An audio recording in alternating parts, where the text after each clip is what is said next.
Welcome to the Worcester Women's Changemakers virtual celebration of Women's Equality Day and Suffrage.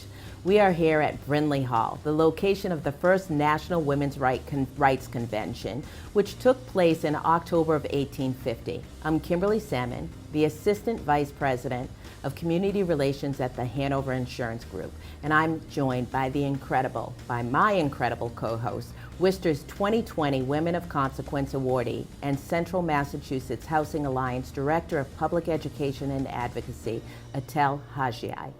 Thank you so much, Kim. It's such a pleasure to do this with you. Today, we celebrate Worcester's historic role in the passage of the 19th Amendment, which constitutionalized only some women's right to vote.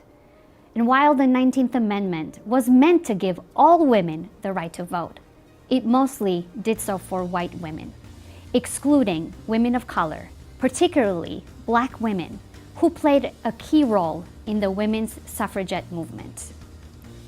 Today, we want to highlight members of our community who continue to catalyze change in our city.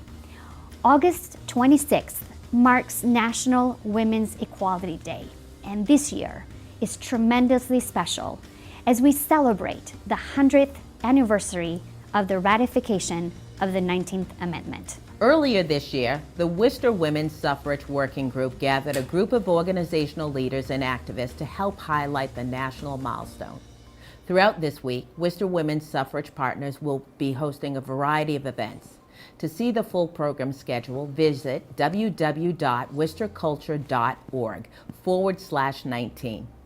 This evening's program is produced by the City of Worcester in partnership with fantastic community partners including Arts Worcester, Greater Worcester Community Foundation, Girton Graphics, Latino Educational Institute, Massachusetts State Representative Mary Keith, Massachusetts Senator Harriet Chandler, Preservation Worcester, Suffrage 100 MA, Worcester Center for Crafts, Worcester Cultural Coalition, Worcester Historical Museum, Worcester League of Women Voters, Worcester Women's History Project, and Fourth Wall Stage Company. Worcester County was the home of many notable suffragists, such as Sarah E. Wall, Frances Perkins, and Camilla Gertrude Whitcomb. Our city was the site of the first two National Women's Rights Conventions in 1850 and 1851, 70 years before the passage of the 19th Amendment.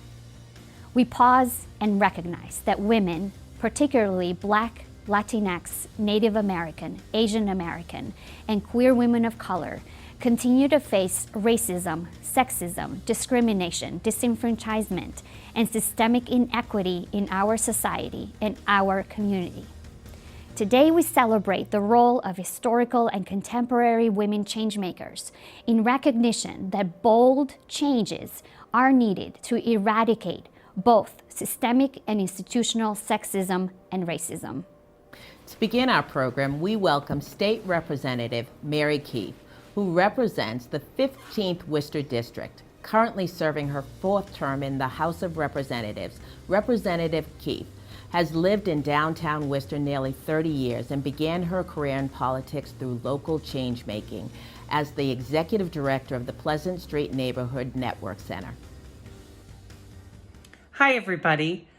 My name is Mary Keefe. I'm the state representative for the 15th Worcester District.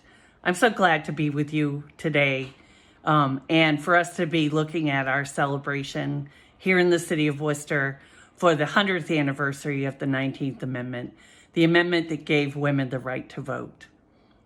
Over the past couple of weeks, I've been learning a lot more about the movement and what it took to actually accomplish this. I realized that so much of what I thought I knew were just small fragments of what really took place here and across the country 100 years ago. One of the things I've learned is that not only did we pass it in the U.S. Senate, the 19th Amendment, but we also needed 36 states to ratify this in order for it to become law of the land. It came down to the state of Tennessee in the end, and it was a very razor-thin vote margin to get this passed. And in fact, there was one legislator, Harry T. Byrne, who was staunchly opposed to the 19th Amendment, to women having the vote. And in preparing for the vote, he got a letter from his mom. And his mom said to him, Harry, you need to support this. You need to do the right thing. You need to be a good boy. Do this. And so he did. He switched his vote. And the margin for passing it in Tennessee was 50-46. And one of his votes made that happen. So to all the moms that provoke us to do the right thing, to all the women, past and present, who lead the charge, who stand up for what's right and just, for all Worcester's women, because we've had tremendous leaders coming from our city. Thank you so much for all you do. And ladies, let's just hang together. We're facing a lot of challenges even right now. And our voices are important voices that will make history happen. I'm so proud to be from Worcester, Massachusetts. Thank you all for making this celebration possible. Former Mayor Sarah Robertson was a member of the Worcester School Committee, president of the Worcester League of Women Voters, instructor at Becker College and Worcester State University, and the first woman to serve as Worcester's mayor from 1982 to 1983. A true trailblazer, Ms. Robertson showed women that there are many ways to participate in politics and elected office. Despite not being considered among the top 4 frontrunners for the post, Sarah Robertson made history with her mayoral win. Ms. Robertson joins us with the message from her experience as Worcester's first woman mayor. I did my graduate work at Boston University in government, and I taught government. I couldn't help but be involved in government. I got very active in the League of Women Voters because of my love of the whole political process. One thing just led to another when I lived in Worcester. The League of Women Voters was a very vibrant women's organization, and it served the kinds of things that I was interested in, and that was voting rights. We managed to get the city clerk's office out of City Hall and into the neighborhoods for the very first time. Well, I was the only woman mayor of a city in New England, so that put a lot of spotlight, and I had to be very, very careful about everything. But that wasn't difficult, because that was my life. I had served on the school committee, so I had some name recognition, and my friends in the League of Women Voters and people who'd supported me throughout the city, because I went door to door everywhere. I knew the only way that I could connect with the voters is if they actually saw me or heard about me in their own neighborhood. And I mapped out the city. I took my little girls, who were really little then, and we would go out and go up and down 3 Deckers and different neighborhoods where nobody had ever heard of Sarah Robertson. I think by then they weren't that surprised that women were running. I think they were just, in some parts of the city especially, totally taken aback that I was outside their front door. And as a result of that, I still have friendships throughout the city of people that I met that way, from all walks of life. Growing up in Southern California back in the 30s and 40s, everybody was open and out there, and so I brought that elan with me to New England. It was very important for women not to be strident, but nevertheless, you had to be confident enough in yourself and in the people who supported you to take chances and to stand up for what you knew was or felt was right.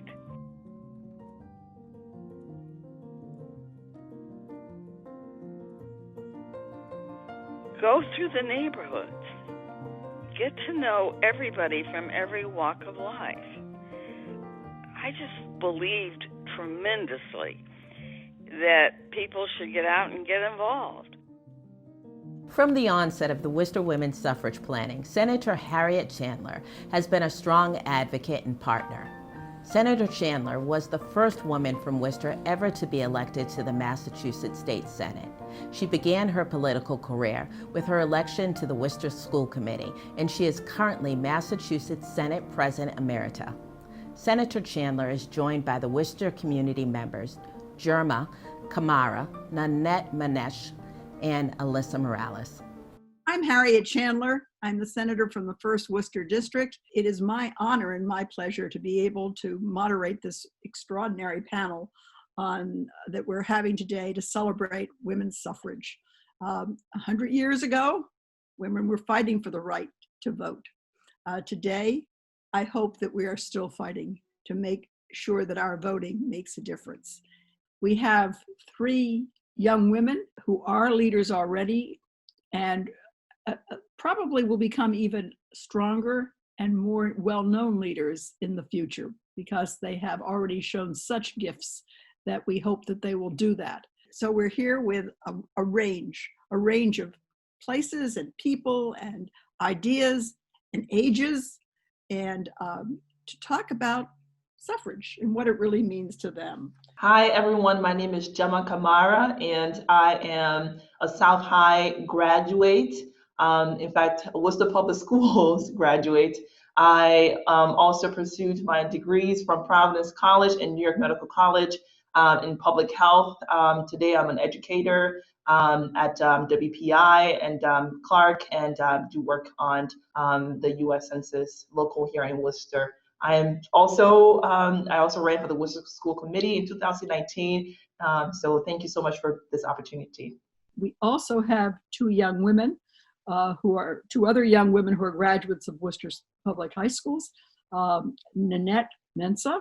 Nanette, will you tell us a little bit about yourself? You and your colleague have both been on the Worcester Youth Council. Hi, my name is Nanette Mensa. I graduated last year, class of 2019, from Abbey Kelly, and I attend UMass Amherst, and I'm currently in the process of switching my major from biology to computer science.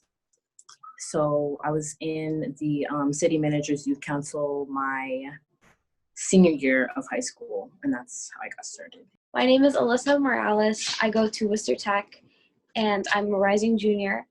I have been a part of Youth Council for a couple of years now and have been a part of T5 New England, which is also another leadership camp that actually works with advocacy, community engagement, and focuses on trying to create better leaders for the future. And it's been really interesting to be able to work with so many different programs that focus on trying to create more spaces for youth and women in that kind of way. Tell us a little bit about yourself and why voting is important and why you're a student activist. I think it's important to be a student activist is because in an age of misinformation, one of the 2 most important things that we can do to foster activism and advocacy in women of all ages, communicate with others around us. Difficult conversations aren't supposed to be comfortable, and by discussing things that are out of our comfort zone, we can navigate societal conflicts with less stigma surrounding it. The second thing that we can do is remain educated and engaged in discussions, understand the difference between right and wrong, analyze the right and analyze the wrong, and to not take things at face value. Listen to facts, but challenge your beliefs, because you're never going to learn anything if you stay in your own bubble. We all know the importance of having young people be activists and talk about issues that concern students and also concern us in our community. And I was fortunate to have been in an organization in high school which is called the Community Service Learning Program, which is still going on at South High, where students were cultivated to be an impact to issues. Those experiences, I think, and what we're gathering or even hearing now, the importance for young people to move from leadership to activism. So I'm a first generation. I, relocated from Liberia. As an immigrant in America, having the opportunity to learn and to be a voice for my community who may or may not be engaged in civil engagement, and for me to have a story and tell them that it's so important because we are a community here in America and our voice is so important to be added onto various discussions, whether if it's on racism in the public schools or in the workplace or police brutality. These things impact all of us. One of the reasons why it's really important to be engaged in this field. I don't know if you've seen, but Generation Z, I think as a whole is really, involved. We're really at the forefront of a lot of the issues that have been going on today. So I think because, I'm a member of that generation, I kind of have to, use my voice as well and bring my perspective onto the plate, because I am somebody who is trying to get into a field that is mostly male dominated. This question is open to each of you, and that is, you're activists, you're leaders in the community. And hopefully that community is going to grow, they're going to find their voice, and that voice is going to strengthen with your help. But how can our community, the community of Worcester and society in general, confront the issues of the day, which are discrimination, sexism, and political disenfranchisement? We all know that the school system is one of the first place and the most place that students spend more than half of their day away from home. And it's a great place for us to nourish students, right? For them to understand even the history about the suffrage movement. And even though, Black people were the last at the tail to even have that opportunity to vote. And then also how for youth to be engaged, and also how for the broader community and adults to really engage with young people, to allow them to be free in how they want to express themselves.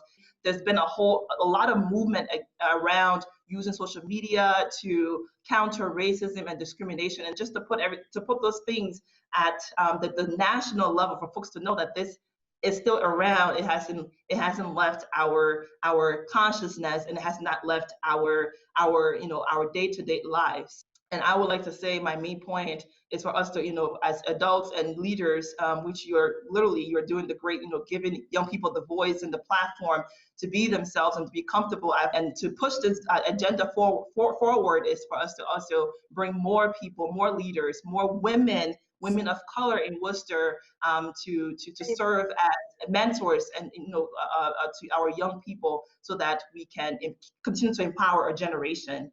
How can you encourage people, your college age people, your high school age people, because it starts in high school. It starts young, not even in high school, much younger than high school. How do you encourage them to want to vote, that realize what a sacred obligation voting really is? Social media, especially now, has been definitely very essential in getting news out and sharing resources. I know for me on my social media, whenever I see any injustices happening, I always share things, share petitions, tell people to,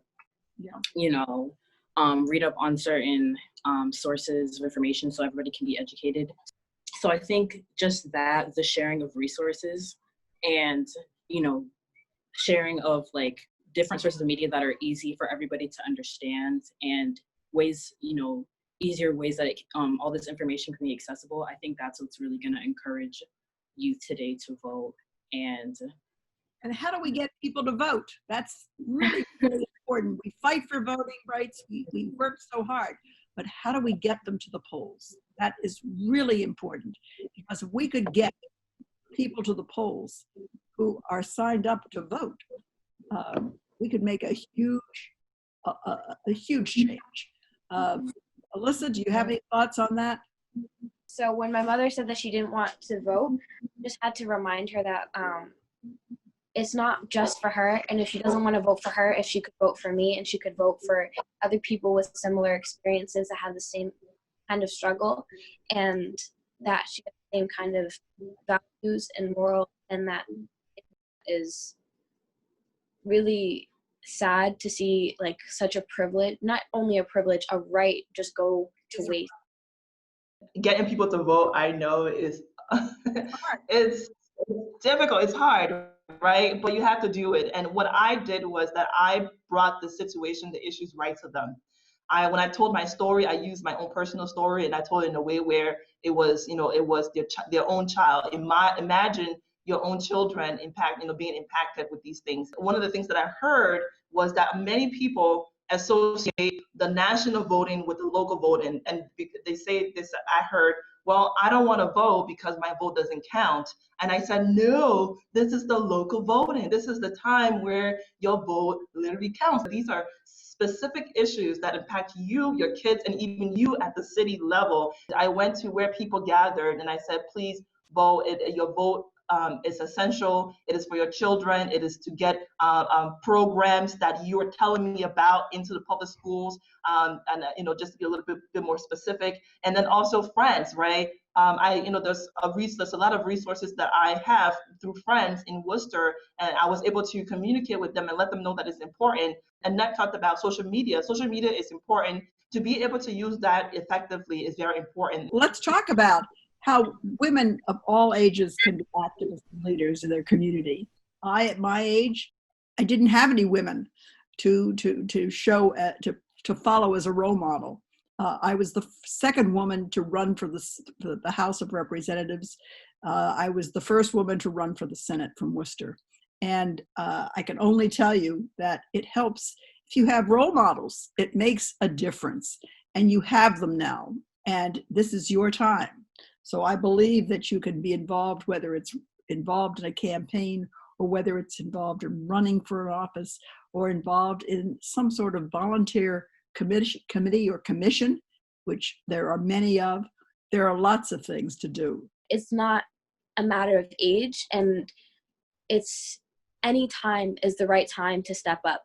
Like the saying, I think a Chinese proverb goes, the best day to plant a tree would be 50 years ago. The second best day would be today. So it's never too late to start. It's never too early to start. The best place to start is now.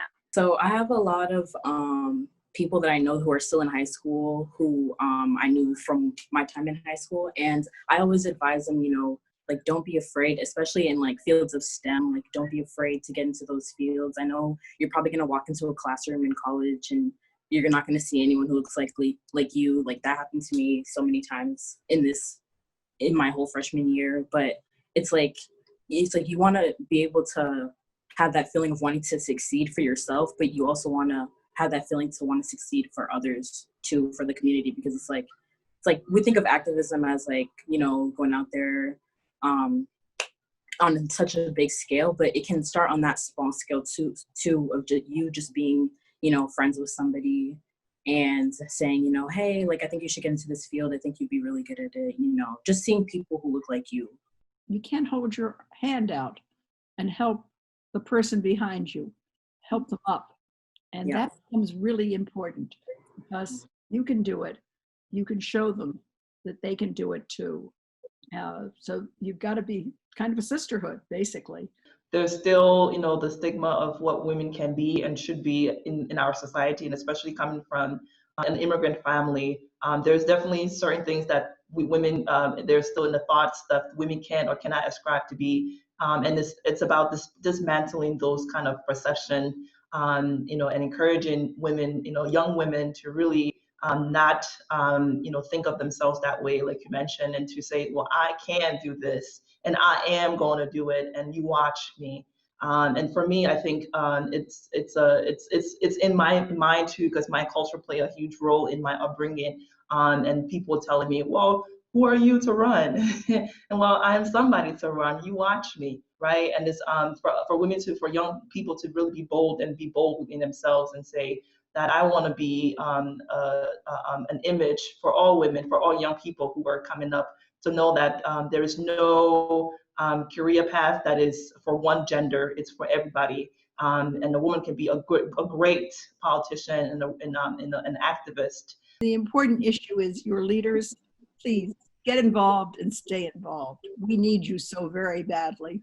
And we really want to thank the Women's Suffragist program that celebrates its 100th anniversary on the 26th of August, for reminding us of how far we've come.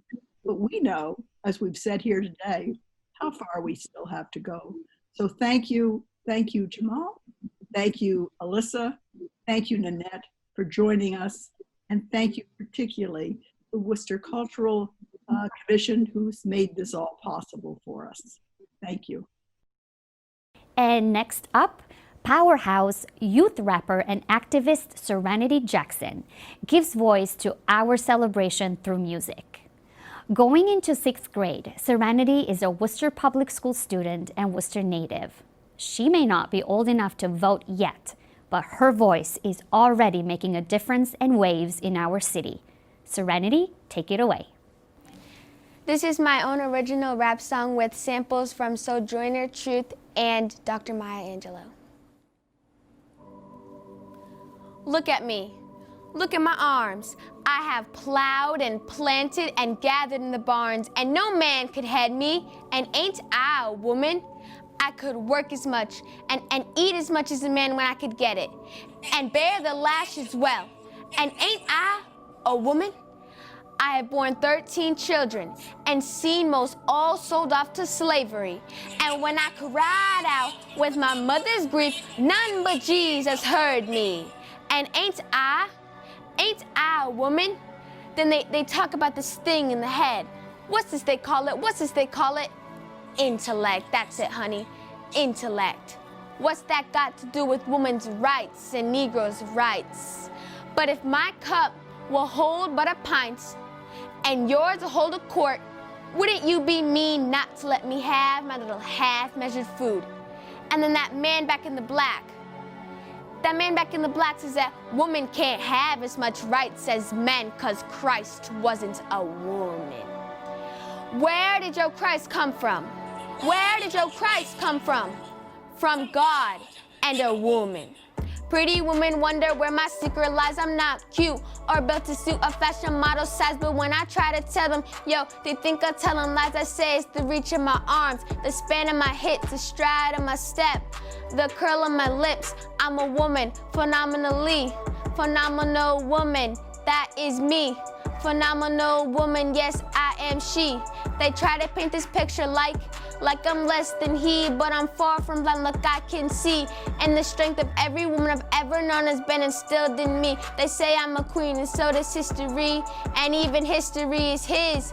But what lies in deceit, just like the great doctor, still I rise, I won't be beat. Gotta keep climbing up the ladder, ain't no time for sleep. Women are the ones to change the world, as I do believe. Does my sassiness upset you? I bet it does. Do you wanna see me broken? Too bad I was built tough. Don't you take it awfully hard, cause I laugh like I've got gold mines digging in my old backyard. You may shoot me with your words, you may cut me with your eyes, you may kill me with your hatefulness, but still like air I'll rise. You may shoot me with your words, you may cut me with your eyes, you may kill me with your hatefulness, but still like air I'll rise.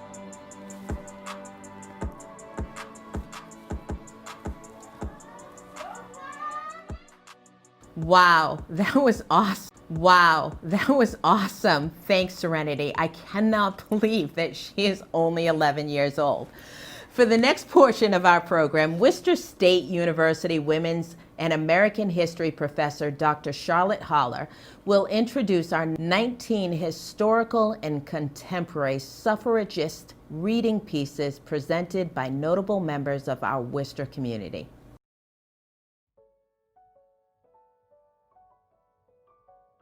100 years ago today, on August 26, 1920, the following words were added to the United States Constitution. The right of the citizens of the United States to vote shall not be denied or abridged by the United States or by any state on account of sex. Congress shall have power to enforce this article by appropriate legislation. To celebrate the passage of the 19th Amendment means celebrating the activism of millions of women who pushed to redefine our democracy and to expand notions of womanhood. Women's suffrage was not only the work of women, but it would not have happened had not women marched, went on hunger strikes, lobbied members of Congress, spoke on street corners, wrote petitions, joined women's associations, and fought at local, state, and federal levels.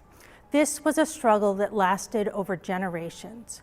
Women first declared an independent women's movement in 1848 in Seneca Falls, New York, led by Elizabeth Cady Stanton and Susan B. Anthony.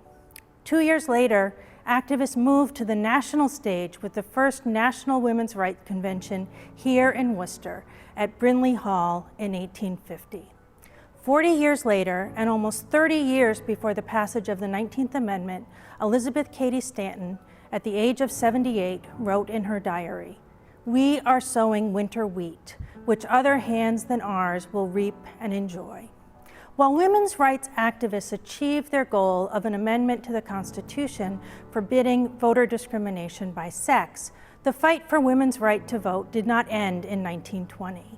Jim Crow and voter suppression laws in the South meant that many Black women could not exercise their right to vote.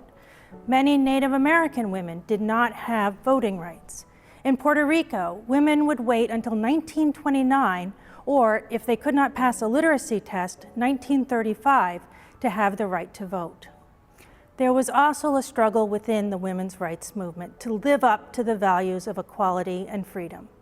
Many suffragists came from elite and middle-class families, and their class prejudices fueled their outrage at the idea that they, who they believed to be the better sort, should be disenfranchised, while those they considered their ignorant inferiors, poor men, immigrant men, Black men, could vote. In 1866, the African-American poet and activist Frances Ellen Watkins Harper called upon white women suffragists to expand their activism. "We are all bound up together in one great bundle of humanity, and society cannot trample on the weakest and feeblest of its members without receiving the curse in its own soul. You white women speak here of rights, I speak of wrongs." The suffrage movement was not just Stanton and Anthony. Its full history includes Harper and many more Black women, Native American women, Latina women, and working women who redefined political participation and democracy within and without the women's rights movement. Marie Louise Bottineau Baldwin, a Chippewa lawyer who fought to maintain Native American culture and defend treaty rights, marched in suffrage parades.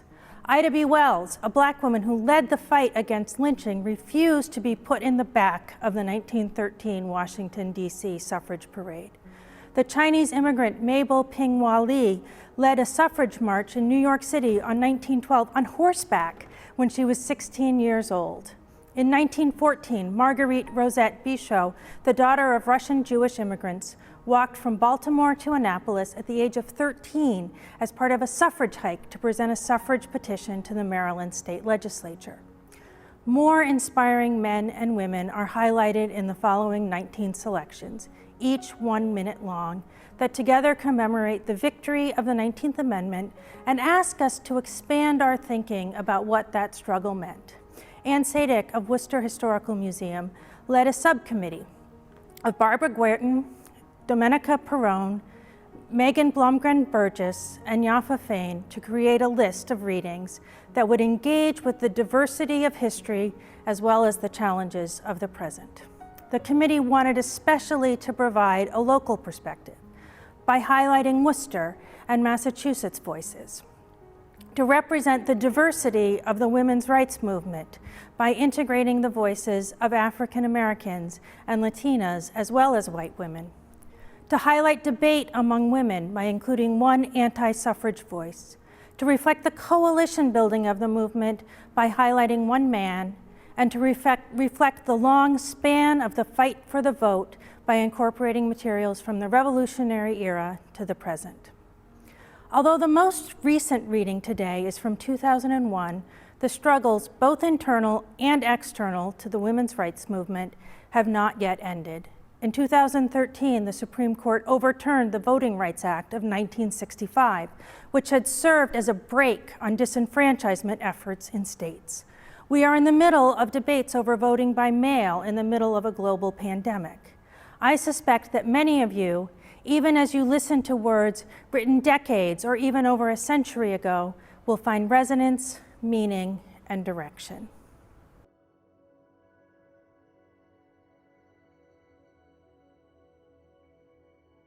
We open with an immigrant and activist, and with words spoken in Worcester. The daughter of a rabbi, Ernestine Rose was born in Poland and immigrated to the United States in 1836. A pioneering activist for slavery and women's rights, Rose led the fight for married women's property rights in New York. She insisted that women's rights and slave emancipation be approached as one issue, the freedom of all people. 130 years ago in Worcester, at the first National Women's Rights Convention, Rose called upon us to learn and appreciate the history of women. We have heard a great deal of our Pilgrim fathers, but who has heard of our Pilgrim mothers? Did they not endure as many perils, encounter as many hardships, and do as much to form and fashion the institutions of New England as the Pilgrim fathers? And were not their trials and is not their glory equally great? Yet they are hardly remembered.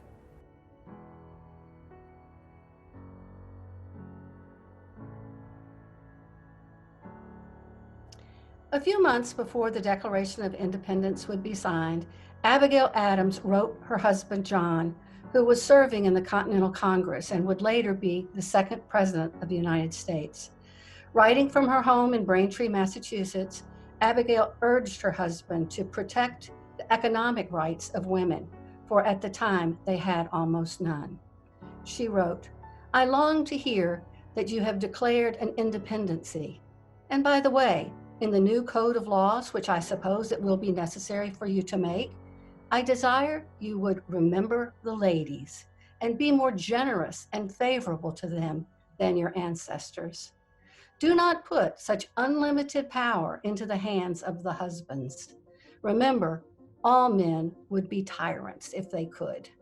If particular care and attention is not paid to the ladies, we are determined to foment a rebellion and will not hold ourselves bound by any laws in which we have no voice or representation." The American Revolution did little to change women's political rights, but the ideals of the revolution could inspire women to agitate for equality. After being arrested for casting an illegal vote in the presidential election in 1872, Susan B. Anthony, who had been agitating for women's rights for over 30 years, invoked the preamble to the U.S. Constitution in laying a claim for women's right to vote. It was we, the people, not we, the white male citizens, who formed the Union.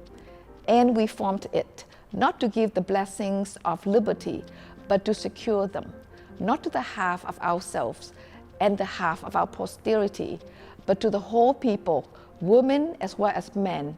And it is a downright mockery to talk to women of the enjoyment of the blessings of liberty while they're denied the use of the only means of securing them provided by this democratic Republican government, the ballot. A leading organizer for the first National Women's Rights Convention in Worcester in 1850, Lucy Stone was a well-known public speaker, abolitionist, and suffragist. In 1847, Stone was the first woman from Massachusetts to earn a college degree, and she used her birth name after marriage, when the custom was for women to take their husband's surname. In her last public speech, Lucy Stone wrote of the struggle just for women to speak in public.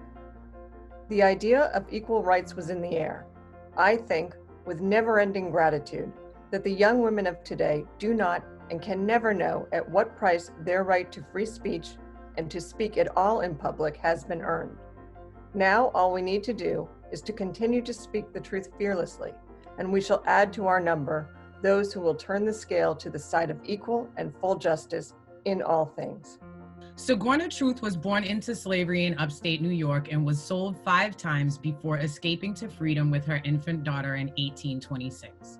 2 years later, she became the first Black woman to sue for custody of her son and win. She attended the first National Women's Rights Convention in Worcester in 1850. The following year, she delivered a speech at the Women's Rights Convention in Akron, Ohio. I am a woman's rights. I have as much muscle as any man and can do as much work as any man. I have plowed and reaped and husked and chopped and mowed. And can any man do more than that? I can carry as much as any man and can eat as much too, if I can get it. I am as strong as any man is now. As for intellect, all I can say is if a woman has a pint and a man is a quart, why can't she have her full pint? Raised in Worcester, Abby Kelly Foster followed the motto, "Go where least wanted, for there you are most needed." She spent more than 20 years lecturing across the country for abolitionism and women's rights. Foster helped organize the first National Women's Rights Convention in 1850. At the 1851 convention, also held in Worcester, she rejected notions of innate female dependence on men. Teach our daughters that they are as much bound to become independent as their brothers, and that they should not hang upon the skirts of a paternal home for support, but secure subsistence for themselves. Will they not look out avenues to new employments? Why, we all feel it, we all know it. If women could be taught that the responsibilities devolved equally upon themselves and the other sex, they would seek out the means to fulfill those responsibilities. This is the duty we owe our daughters today. That is the duty each one owes to herself today. Worcester was also home to Sarah E. Wall, a Quaker, abolitionist, and women's rights activist. In her petition to the Massachusetts State Legislature, Wall expressed the horror of women's powerlessness in a world where federal marshals could capture and return fugitives to slavery. She is taxed for the support of laws and institutions which may be most repugnant to her moral sense, while her hand and voice are paralyzed whenever she would lift them against the monstrous wrong. What thinking and intelligent woman could stand in your streets and witness the tragedy therein acted without feeling the blush of indignation rising to her cheek? When she saw officers of the public will entrusted with her own interests as well as those of the state, acting the part of Judas, herself compelled by one hand to be their unwilling accomplice and silent endorser, and by the other, prevented from expressing her dissent from that heaven-defying deed.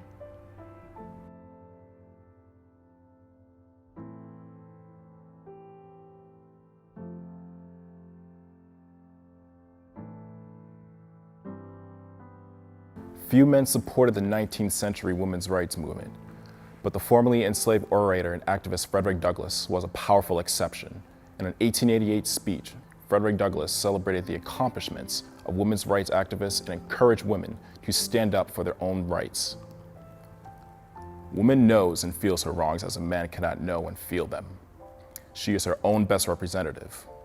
We can neither speak for her, nor vote for her, nor act for her, nor be responsible for her. And the thing for men to do in the premise is just to get out of her way and give her the fullest opportunity to exercise all the powers inherent in her individual personality, and allow her to do it as she herself shall elect to exercise them. Her right to be and to do is as full and complete and perfect as the right of any other man on the earth. Give her fair play and hands off. Frances Perkins, raised in Worcester, served as secretary of the New York Consumers League and successfully lobbied the state legislature for a bill limiting the workweek for women and children to 54 hours. Perkins served as the U.S. Secretary of Labor from 1933 to 1945 and was the first woman appointed to the U.S. Cabinet. As a loyal supporter of Franklin D. Roosevelt, she was a key player in writing the New Deal legislation, including setting minimum wage laws. Perkins remembered fondly her activism in the women's suffrage movement. The friendships that were formed among women who were in that suffrage movement have been the most long-lasting and enduring friendships, solid, substantial, loyal, that I've ever seen anywhere. The women learned to like each other in that suffrage movement. In other words, they were comrades in the common cause. They played fair with each other, supported each other. They had to trust each other. Many white women's rights activists felt betrayed as Black men gained the right to vote after the Civil War, and women did not. Black women, however, could not so easily divide concerns of sex and concerns of race. African American women's struggles for justice included fighting racism within the feminist movement while supporting the Black community. Mary Church Terrell was a lifelong activist who advocated for suffrage and equal rights on local, national, and international stages. In her 1898 speech, Terrell celebrated the accomplishments and community-mindedness of Black women only a generation removed from enslavement. Lifting as they climb, onward and upward they go, struggling and striving and hoping that the buds and blossoms of their desires may burst into glorious fruition ere long. Seeking no favors because of their color, nor charity because of their needs, they knock at the door of justice and ask for an equal chance. An African American leader from Boston, Josephine Ruffin, was actively involved in the Civil War and African American rights. In 1895, she organized the National Federation of Afro-American Women. At its founding meeting, she attacked the exclusion of Black women from national women's organizations and argued that Black women deserved full inclusion. Our women's movement is a women's movement in that it is led and directed by women for the good of women and men for the benefit of all humanity, which is more than one branch or section of it. We ask the active interest of our men, and two, we are not drawing the color line, we are women. American women as intensely interested in all that pertains to us as such as all other American women. We are not alienating or withdrawing. We are only coming to the front, willing to join any others in the same work, and cordially inviting and welcoming any others to join us. On February 24th, 1919, returning from World War I peace talks at Versailles, President Woodrow Wilson arrived in Boston, and among the crowds welcoming him was a group of suffrage activists, demanding he take action. Among those protesters were Framingham-born activist Josephine Collins and Worcester suffragist Camille Gertrude Whitcomb. Whitcomb had been arrested in 1917 in Washington, D.C., as she protested the imprisonment of National Women's Party President Alice Paul. Collins owned a dry goods store in Framingham Center and encountered serious opposition from some of her customers for her militant activities. She also owned a tea shop where women gathered and discussed issues freely. Collins, Whitcomb, and others held banners and signs calling upon Wilson to press for 19th Amendment's passage in the Senate. Josephine Collins' sign read, "Mr. President, how long must women wait for liberty?" Whitcomb's, Collins, and 20 other protesters were arrested in front of Massachusetts State House and sentenced to 8 days in Charles Street Jail. Not all women wanted the vote, and many joined the anti-suffrage movement. Anti-suffrage leader Alice N. George of Brookline, Massachusetts, was active in politics and advocated for many causes, including historic preservation, women's labor rights, and women's education. George believed that women benefited from the existing social order and would lose much by gaining the vote. Women of every social group are represented in a well-ordered government, automatically and inevitably by the man of that group. If the average woman is to be a voter, she must accept jury service and aid in the protection of life and property. When the mob threatens, she must not shield herself behind her equal in government. She must relinquish her rights and exemptions under the law and in civil life if she is to take her place as a responsible elector, complete with man as the provider and governor of the race. Such equality would be a brutal and retrogressive view of women's rights. In Worcester, fire whistles sounded and church bells rang to celebrate the passage of the 19th Amendment. On November 2, 1920, women across the United States cast their votes for the first time in a federal election, and Republican Warren G. Harding was elected president. The Evening Gazette reported on how Worcester women feel about the result of yesterday's election.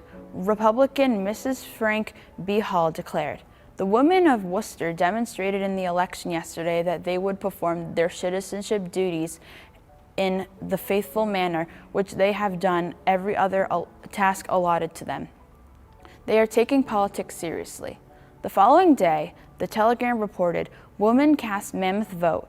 Fear that they would be indifferent is unfounded. Men's majority threatened."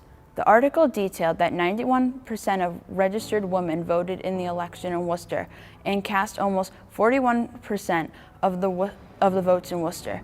For many, such as Democratic voter Miss Catherine Haygarty, it was a wonderful surprise the way the woman turned out.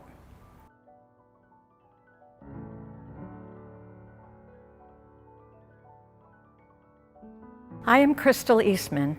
I was born in Marlborough, Massachusetts. I am a lawyer, a writer, and I'm involved in socialism and the peace movement, women's issues, and civil liberties. I lecture and travel to promote women's suffrage and co-founded a radical socialist magazine with my brother Max Eastman. In 1920, when the suffrage movement won the vote, I celebrated the liberating potential for women to fight for a better world. Most women will agree that August 23rd, the day when the Tennessee legislature finally enacted the federal suffrage amendment, is a day to begin with and not a day to end with.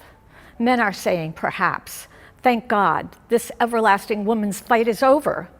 But women, if I know them, are saying, now at last, we can begin in fighting for the right to vote. Most women have tried to be either non-committal or thoroughly respectable on every other subject.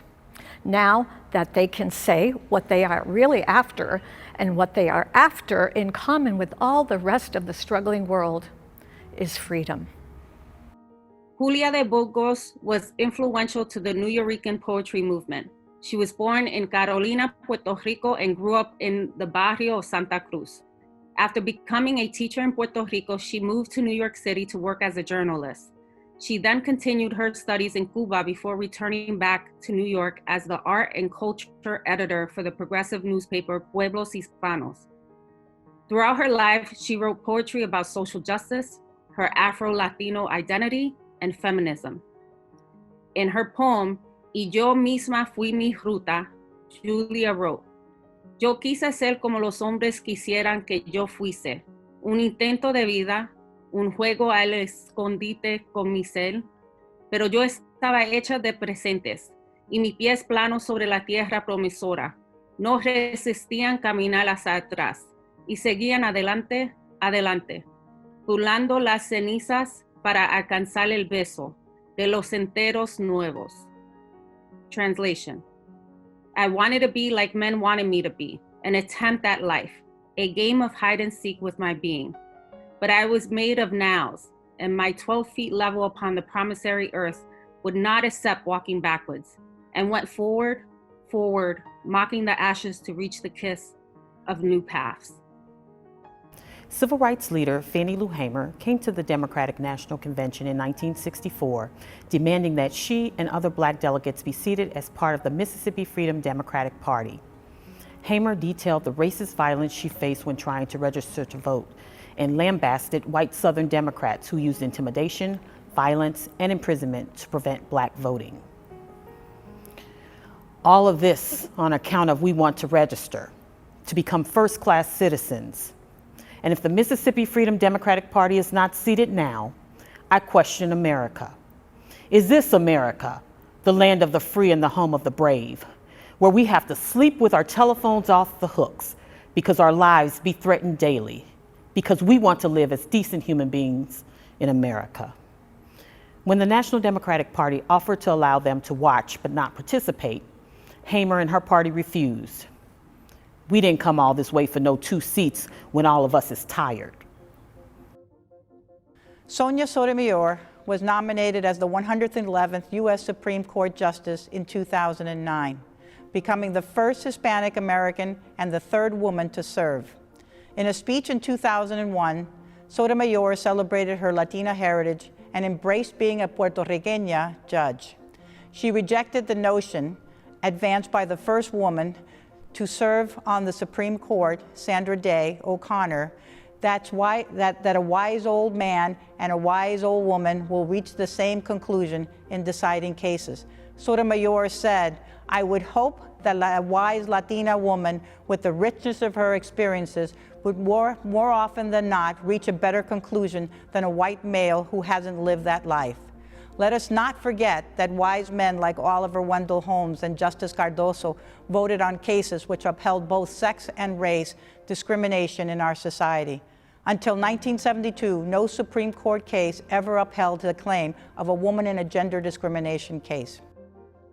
There were many courageous leaders during the battle for women to win the right to vote in America. Alice Paul was one of the most important leaders in the last leg of the journey. Suffragists were rewarded on August 26, 1920, when Tennessee became the 36th state to ratify the 19th Amendment.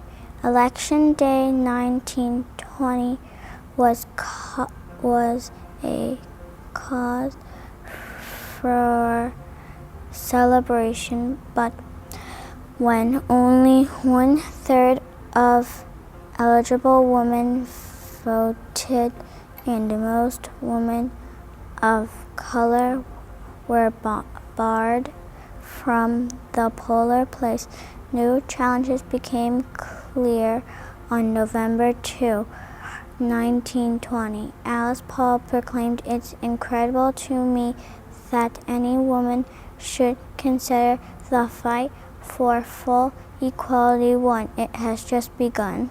Wow, it is incredibly powerful to hear the voices of these champions for women's equality brought to life by the leaders, creators, activists, youth, and changemakers of our city.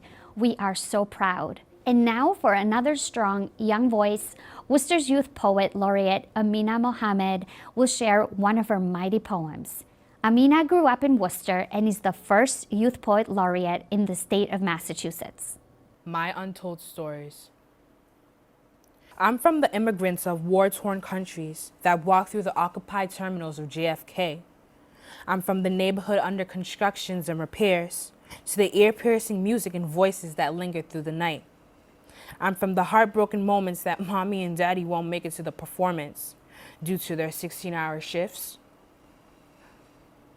I'm from the drawn-out and tiring walks home from the bus stop, because that's just the way life was. I'm from arriving into an empty home, only to see a note left on the counter. At work, order something for dinner. I'm from watching my parents struggle to get their citizenships, only to be looked at as just another you-know-what. I'm from a family fighting for their freedom and dignity, only to be imprisoned by a system built off oppression. I'm from the 9/11 jokes and the "must I not forget, are you a Muslim?" I'm from the mockery of being, as they called it, an African booty scratcher. From the "you're too dark" to the "she's just like the rest." I'm from the "you black girls are always angry" to the "she might never amount to anything." I'm from the "if you want something, you must get up and get it yourself" to the "you must work hard because things aren't given to you. You have to earn it." I'm from staying strong no matter what and seeing the world for what it truly is, to the consistent reminder to get up and speak up. Because in reality, people rely on your silence. You might never understand my story, and I frankly might never understand yours. But together, our struggles can pave a way for a better tomorrow. For we are the past and all the struggles that made us. In celebrating women's powers as community changemakers and our rights to vote, we must also highlight ways we can participate and promote democracy. The League of Women Voters of the Worcester area will share information as how members of the public can get involved in the city and vote in upcoming elections. Hi, my name is Janet Davis, and I'm a member of the League of Women Voters of the Worcester area. As we celebrate the 100th anniversary of the right for women to vote, the 19th Amendment, we recognize that not all women were able to vote. It would take many more years and more struggle for this to happen. And so we acknowledge that we must continue the struggle to make sure that voting is accessible to everyone. To this end, we've been partnering with the Massachusetts Women of Color Coalition and more recently with the Worcester Voter Registration Initiative to hold virtual forums to educate folks on how voting is working during this time of the pandemic, to get the word out on how to find information on what your ballot will contain, how you can find your ballot, how you can register, and all things connected to being able to vote.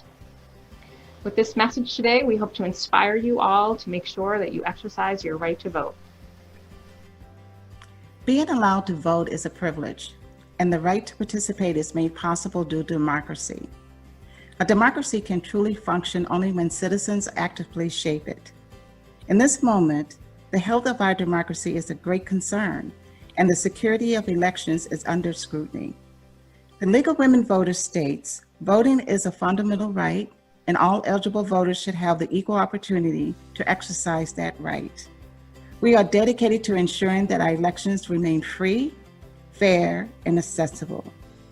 Women struggled for their right to vote, and in 1920, the 19th Amendment was ratified by granting only white women nationwide the right to vote in all elections, and this year celebrating its 100th year. Persons of color wasn't allowed or are not allowed to vote until 1965 in our country. Men and women of color were often beaten, sometimes killed for their efforts. Today, we live in interesting times in which race and gender are still at the forefront of our conversations and in society. You're not making a statement by refusing to vote. Not voting isn't a protest. It means you relinquished your power to someone else to make the right choice or decision for you. We often hear that my vote doesn't count. Well, let me tell you the story of Julie Mejia. Julie is a member of the Boston City Council, and by sitting on this council, she teaches us a valuable lesson. After a contentious vote recount during her election, Julie won her seat by exactly one vote. That one vote is why you and everyone you know, family and friends, must exercise your right and privilege to be heard at the ballot box. So go and vote. Every vote counts. Voting is important because it keeps our right to democracy going, allowing individuals a free and fair way. Everyone's vote matters. Individual votes create grouping, and grouping matters, giving higher percentages, larger scales. And this is why I feel individual votes do matter.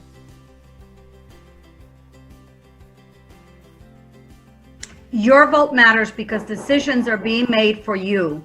Be part of the solution, vote, and hold those in office accountable to your vote. Es importante votar porque todas las decisiones se están tomando diario y tu voto es importante. Sé parte de la solución, vota. Y cuando votes, asegúrate que tu voto cuente. We ask you to vote like your life depends on it, because it does. Think about healthcare, climate, housing, education. Vote for yourself, your children, and your grandchildren. And consult the League of Women Voters website, vote411.org, for information about registering to vote, where you should vote, when you should vote, how you can vote. Vote411.org. Thank you. Get to the polls. Thank you so much for joining all of us to celebrate Women's Equality Day and suffrage through this wonderful presentation of the Worcester Women Changemakers. Thank you to the tremendous Worcester Women's Suffrage partners who made this event possible. Please check out the many fantastic suffragist-themed events happening this week and visit www.worcesterculture.org/19th to learn more. Thank you, Attell. This season, we encourage you to activate your vote, participate in the U.S. Census, and share your voice in our community. We all have the capacity to become Worcester's change makers, and we really can't do it without you. This is our time. This is our opportunity. 100 years ago, women fought for our right to vote. Today, we have that right. This is our moment. Feel empowered, be empowered. Take this opportunity. Get out there and vote. I am a change maker. Aniva Atan Nishanet Ha'olam. I am a change maker. Tôi là người thay đổi xã hội và chính trị. I am a change maker. I am a change maker. I will vote. Yo votaré. I will vote. I will vote. I will be the change I want to see. I will be the change I want to see. I will be the change I want to see. Seré el cambio que quiero ver. My voice matters. Mi voz cuenta. Οι φωνή μας πρέπει να το ακούσετε. Ευχαριστώ πολύ. Amar awaje mullo ache. My voice matters.